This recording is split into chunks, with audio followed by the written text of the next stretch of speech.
والله أنا من أول خطباء الفتن، ولن أتنازل عن خطبة الفتنة هذه ما دام هذا هو الفتنة.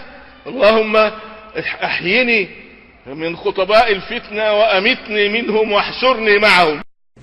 وأهل العلم معروفون، ما كل من معه شهادة تخرج من كلية، أو ما كل من حفظ أحاديث أو حفظ آيات، ما كل من قرأ الكتب يكون فقيها. فقهاء معروفون عند الناس، ولكن بعض الناس أو كثير من الناس إنما يريد اللي يصلح له فقط، يدور اللي يصلح له، لو اللي قاله من أجهل الناس أو من أضل الناس حتى، المهم أنه يوافق هواه ورغبته.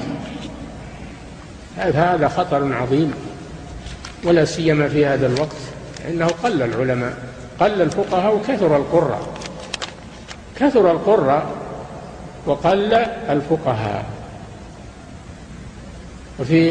وفي قوله صلى الله عليه وسلم: إن الله لا يقبض إن الله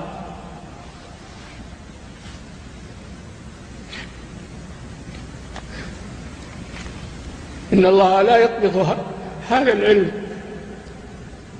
لا يقبض هذا العلم انتزاعا من صدور الرجال،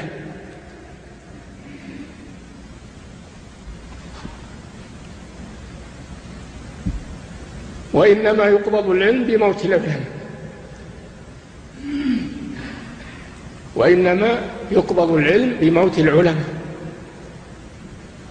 حتى إذا لم يبق عالم اتخذ الناس رؤوسا جهالا فأفتوا بغير علم فضلوا وأضلوا، ولا حول ولا قوة إلا بالله.